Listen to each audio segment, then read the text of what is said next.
Welcome back to the Ordinary Guy Garage. I'm Scott, still an ordinary guy. So today I have the motor back from the machine shop for the S10, and today we are going to do some valve train stuff. So hang tight.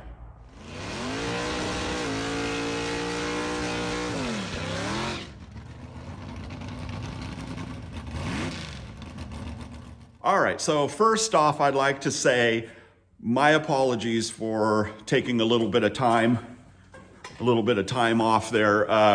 It's been almost 2 months since I did a video. And really, I just wanted to take a couple of weeks off. That was it. And I got the flu. And then I was down for 2 weeks off of the flu.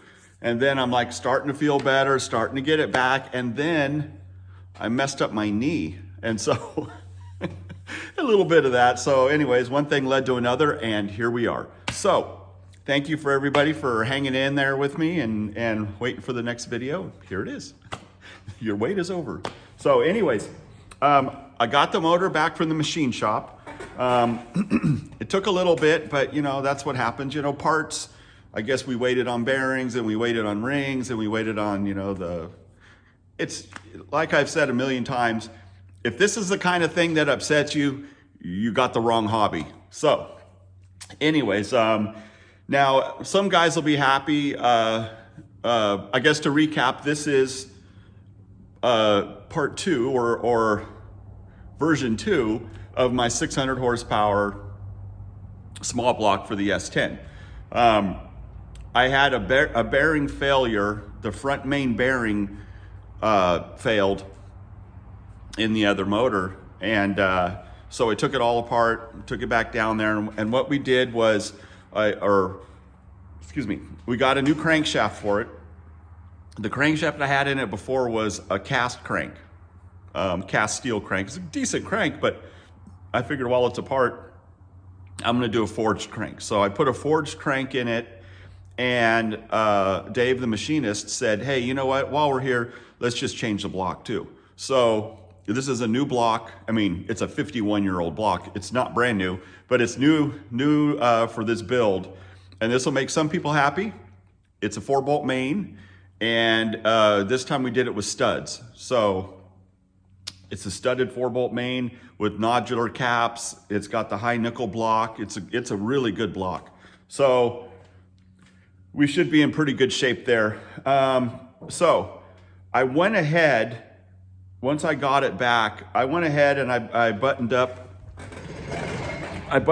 the bottom of it. When I get it back from him, he assembles the rotating assembly for me, then I do everything else. So I already had the oil pan, the oil pump. That was another thing that he did was, there was some kind of oil issue with it. So what we did was, or what he did, not me, was he really did a lot of work in here to get the oil to flow a little bit better. This time we have oil restrictors in the top that'll limit the amount of oil going to the lifters, which helps get more oil down to the crankshaft. And being a solid roller, you can get away with that, you know, with the oil restrictors up there. Let's see, so we did that. So yeah, so I have everything put together to this point. So what we're gonna do is I'm gonna put together the top end or the valve train. I'm gonna go ahead and throw the lifters in it, gonna do the push rods, and then we're gonna set the valves. So let me reposition the camera and let's get started. All right, well, start off, I'll get the lifters in there. I soaked them in oil last night, and you know, they've been used, whoops. They've been in here before, and you know, so they don't probably need to be soaked all that much, but you know, error on the side of caution here.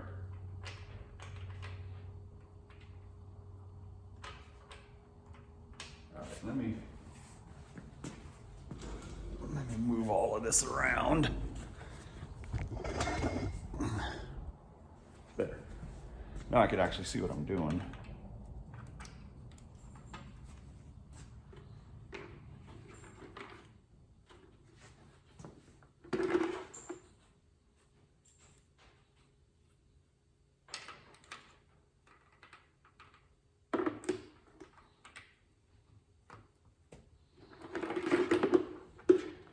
So I had to go down today. I had to go down and get some race fuel. I haven't done that since last year or last season. And I was thinking, oh boy, last year it was $8 a gallon. Last year it was $8 a gallon for the race fuel, for the 110. And I'm thinking, oh man, with the way gas prices have gone, I'm thinking I'm probably going to be spending 12, maybe $15 a gallon for it. And to my surprise, it was $9.99 a gallon, so it only went up $2. So I gotta say, I'm not even mad about that. So that's crazy. Crazy though, not even being mad about $10 a gallon. Oh well. Race fuel, you know, like I said, if it's one of those things that upsets you, do something else. But actually, I think I am. I think we may do E85. Not right now. Not right now, but I can see it coming. All right, lifters in, push rods. I've already taken all of this stuff. I've already taken all the parts and cleaned them up real good. And there was, you know, we lost the bearing and there was very minimal metal that went through the motor. So I cleaned it up, cleaned all the parts up, push rods, you know, you got a little hole in there, you got to blow that out and make sure there's nothing in there and all that good stuff. So that's all done. It's ready to go. I like to have everything ready and cleaned and lined out so that way it just kind of goes together that much easier. So there's that. Grease.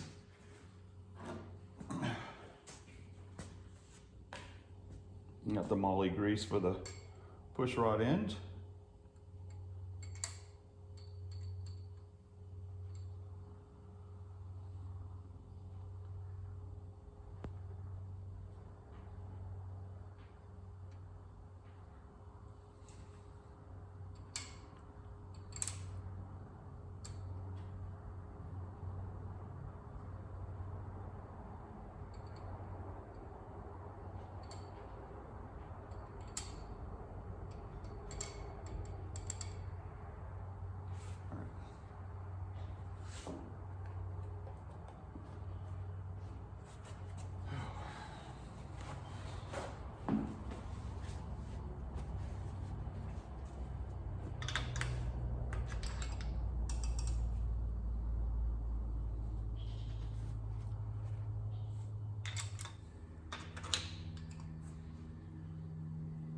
There's a flat spot in these things. You can see on the trunnion, there's a flat spot and a curved. Can't really see it. One side is curved and one side is flat. You want the flat side up because it sits on that. Now that I got it spun around, there we go.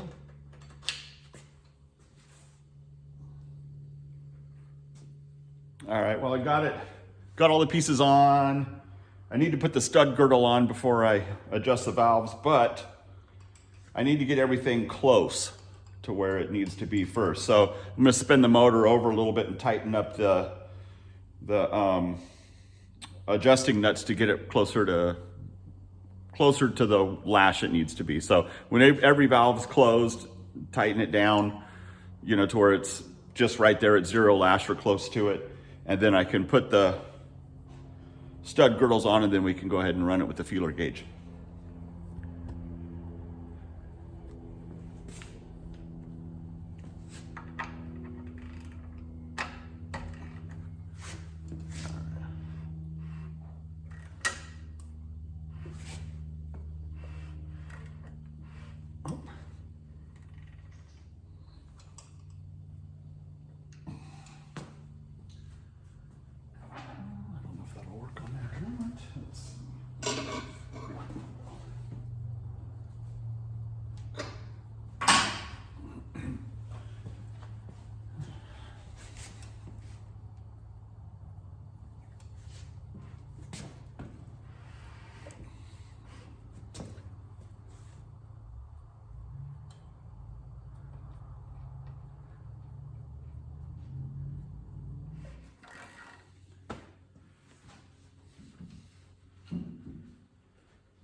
All right, so what you want to do, the reason I put the stud girdles on is because when you have your line of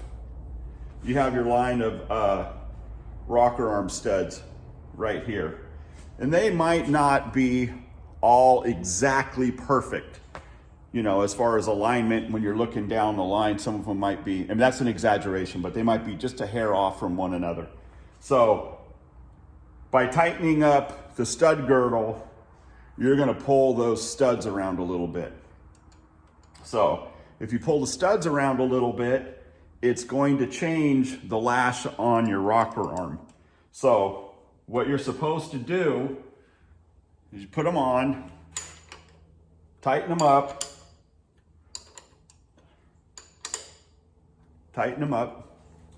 and then just take a little bit off. Just loosen them up a little bit. You just want them to be snug. And, excuse me, then I'll check them to make sure that, you know, you can tell if they're moving or not. So, all right, so what I do when I adjust the valves, a couple of things. One, this cam calls for 28 thousandths clearance on the exhaust, 26 thousandths clearance on the intake. So, you know, for the lash. So this being, and that's a hot lash setting. I'm gonna adjust them cold because I'm not good enough at setting lash to set them hot, because you have to keep it all at the hot temperature when you run through it, and it's just easier to do it in cold. So what you do with cold, because I have aluminum heads and a steel block, I'll adjust it. It takes, it'll expand by 26 or about 6 thousandths of an inch. You know, when it heats up, everything will kind of expand, and it equals about 6 thousandths on the lash adjustment. So that 26 and 28 thousandths, I'm going to adjust at 20 and 22. So that'll be 20 thousandths on the intake and 26 thousandths on the exhaust. So the other thing, what I do when I do it, I mean, there's different ways to do it. Some guys will like set it at top dead center and adjust certain numbers, and then you go rotate at 90 and do certain other ones. I've never done that. I always start at the number 1 cylinder, and then I just go back. Do the odd side, then I go back and do the even side. Start one, go to all the way down. Turn the motor over a bunch of times, but I mean, whatever, it don't hurt nothing. And it's easy for me. My brain works like, I like things in order. I like things in rows, and this is an easy way to do it. So works good for my brain. So let me turn this down. All right, so what I want to do, this is going to be exhaust, open, intake, closing. So as the exhaust opens, let's turn this around. Okay, exhaust is opening. This is the exhaust valve number 1 is opening. As that opens, I come over here and adjust the intake.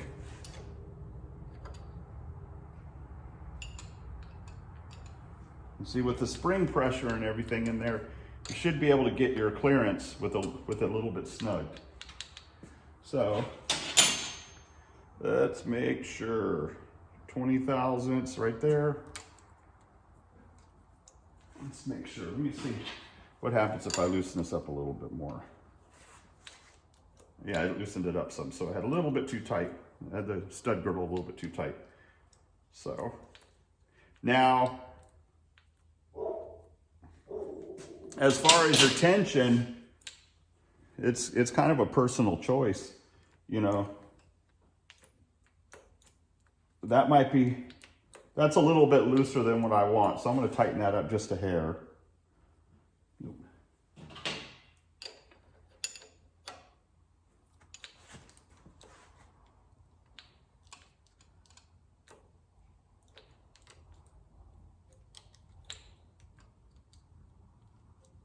That's good right there.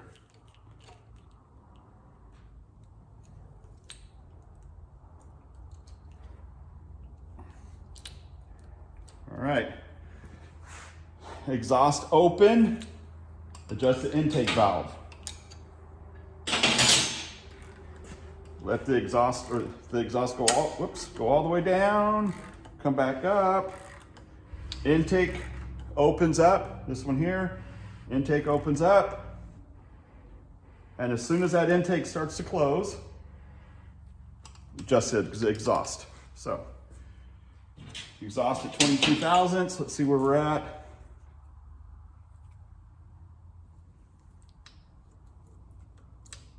That's actually right where I want it. See if we can tighten it up right there.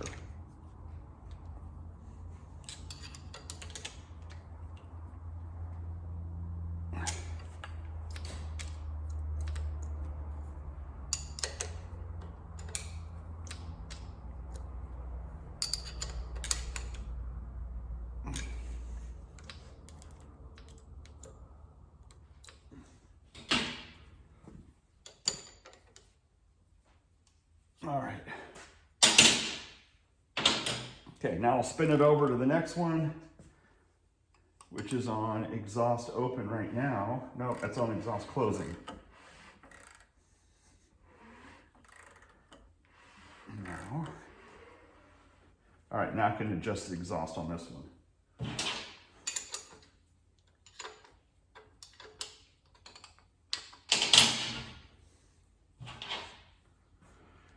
Exhaust, 22 thousandths.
All right, now that side's done. I am gonna run through it one more time with the stud girdle tight, just to double check, make sure that we haven't moved anything around.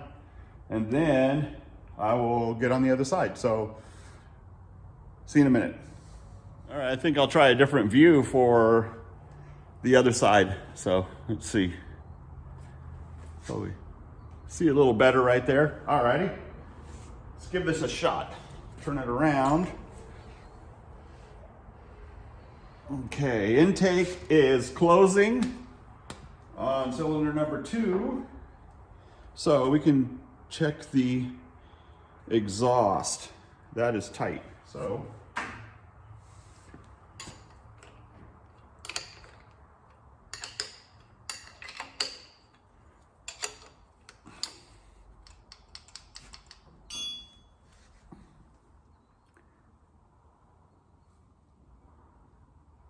$22 thousandths.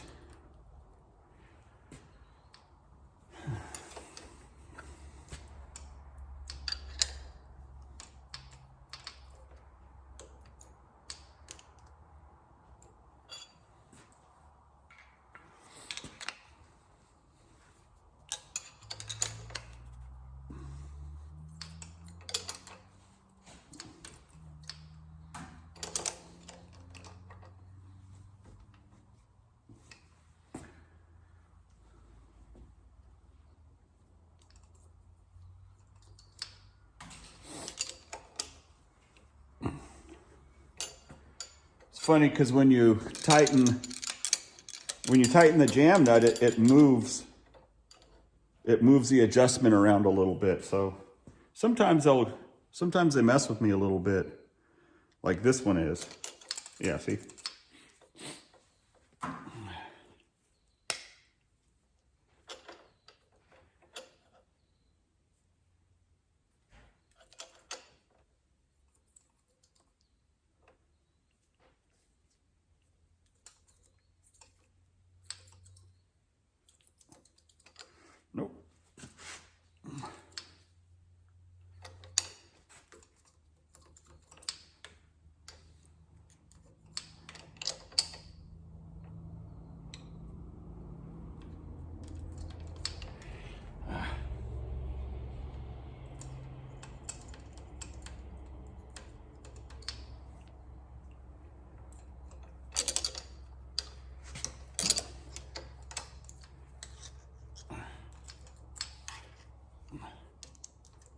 Stupid thing.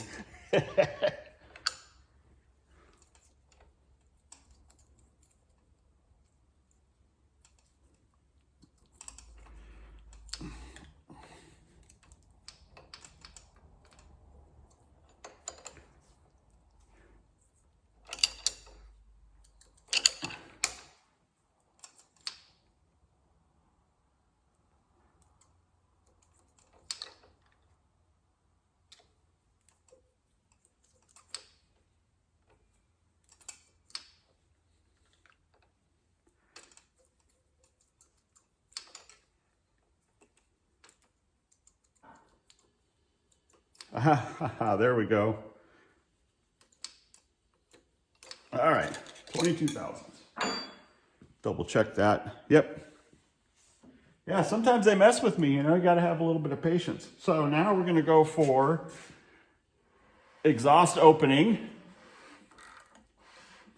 Watch. Exhaust opening. Now we'll adjust the intake.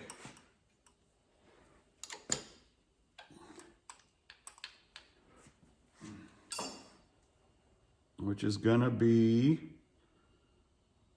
this one.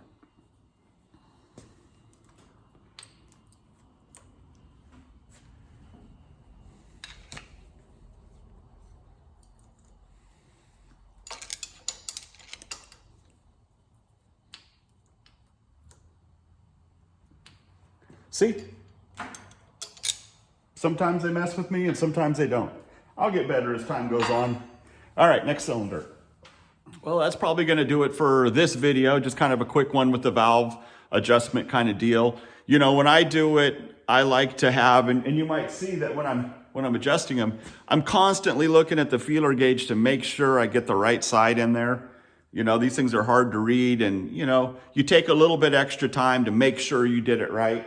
And you know, there you have it. You know, the thing that I like to do as far as tension, my 20 thousandths will fit in, and I have it tight enough that when I go to put my 22, it will not go in. So I know that, so that's the amount of draw. If I have it to where my 20 will come in and out so easily that I could take a 22 and it'll come in and out so easily, or it'll come in and out, then I actually have 22 thousandths. I don't have 20 thousandths. So that's why I do them a little bit on the tight side, to make sure I got what I was looking for. I don't have to worry about shoving a feeler in there and opening up these springs. These things got like, you know, open up the springs to get the gap, because these springs are like 220 pounds of seat pressure. I mean, you're not going to open it with a feeler gauge. So anyways, that's that. Today is Friday. Tomorrow is Saturday, obviously, but the track's open tomorrow for test and tune. So my plan is to have this motor all together in the truck, running, and to be down at test and tune tomorrow. So I'm gonna get back on putting this motor together. I'm gonna do the intake and just a bunch of silly little things. And then when Bean gets home from school, he's gonna help me drop the motor in the truck, and I'll probably take some video of that. But anyways, thanks for watching. Thanks for being patient with me. Thanks for subscribing. If you haven't, what you got to lose? Go ahead and hit that button, hit the bell, leave a comment. I apologize, I didn't get to back to all the comments when I was sick.